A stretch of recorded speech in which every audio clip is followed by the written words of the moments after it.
Walk to Moons, Chapter 41, The Overlook. At Coeur d'Alene, we went straight to the hospital. Gramps had tried to wake Graham when he saw the lake. Gooseberry, Gramps said. She slumped sideways on the seat. Gooseberry? The doctors said Graham had had a stroke. Gramps insisted on being with her while she underwent tests. Though an intern had tried to dissuade him, she's unconscious, the intern said. She won't know whether you're here or not. Sonny, I've been by her side for 51 years, except for the 3 days when she left me for the Eggman. I'm holding on to her hand, see? If you want me to go, you'll have to chop my hand off. They let him stay with her. While I was waiting in the lobby, a man came in with an old beagle. The receptionist told him he would have to leave the dog outside. By herself, the man said. I said I'd watch her. I had a dog just like her once, I told him. I took the old beagle outside, and when I sat down on the grass, the beagle put her head in my lap and murmured in that special way dogs have. Gramps calls it a dog's purr. I wondered if Graham's snake bite had anything to do with her stroke, and if Gramps felt guilty for whizzing off the highway and stopping at that river. If we hadn't gone to that river, Graham would never have been bitten by that snake.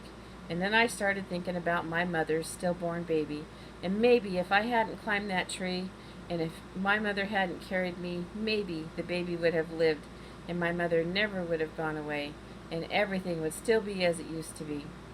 But as I sat there thinking these things, it occurred to me that a person couldn't stay all locked up in a house like Phoebe and her mother had tried to do at first. A person had to go out and do things and see things. And I wondered, for the first time, if this had something to do with Graham and Gramps taking me on this trip.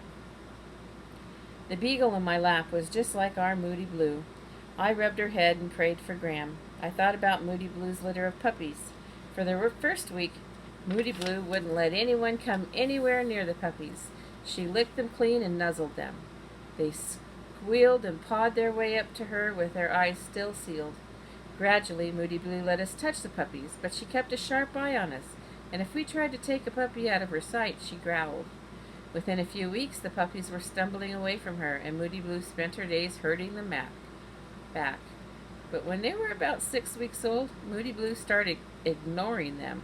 She snapped at them and pushed them away. I told my mother that Moody Blue was being terrible. She hates her puppies. It's not terrible, my mother said. It's normal. She's weaning them from her. Does she have to do that? Why can't they stay with her? It isn't good for her or for them. They have to become independent.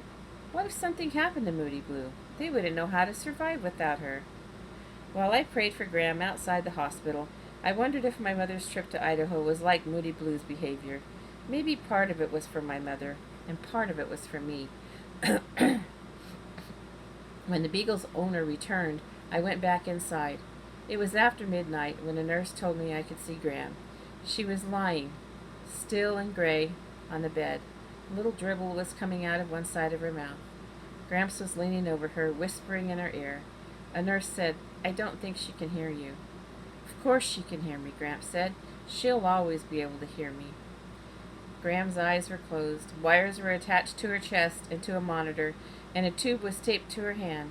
I wanted to hold her and wake her up. Gramps said, We're going to be here a while, Chickabiddy. He reached in his pocket and pulled out his car keys. Here, in case you need anything from the car.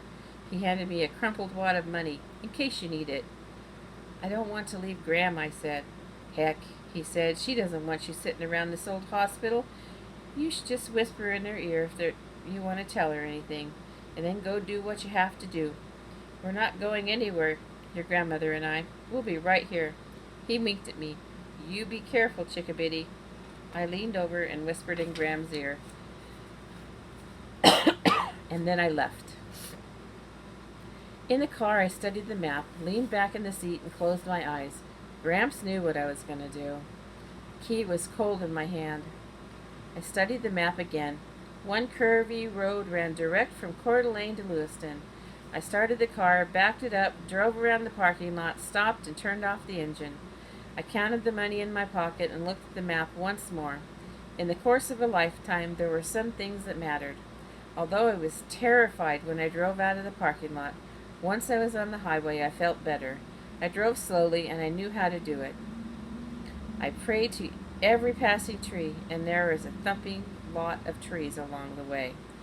It was a narrow, winding road without traffic. It took me 4 hours to drive the 100 miles from Coeur d'Alene to the top of Lewiston Hill, which to me was more of a mountain than a hill. I pulled into the overlook at the top. In the valley, far below, was Lewiston, with the Snake River winding through it. Between me and Lewiston was the treacherous road with its hairpin turns and twisted back and forth down the mountain.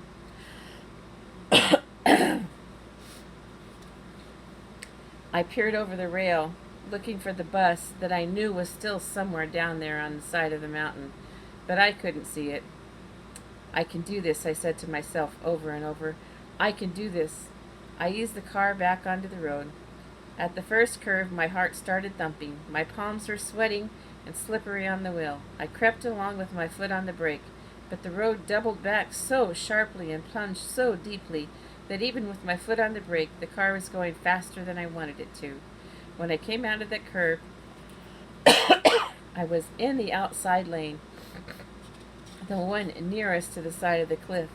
It was a sharp drop down with only a thin cable strung between occasional posts to mark the edge of the road. Back and forth across the hill the road snaked. For half a mile, I was on the inside against the hill and felt safer. Then I came to one of those awful curves, and for the next half mile I was on the outside, and the dark side of the hillside stretched down, down, down. Back and forth I went. Half mile, safe. A curve, a half mile, edging the side of the cliff.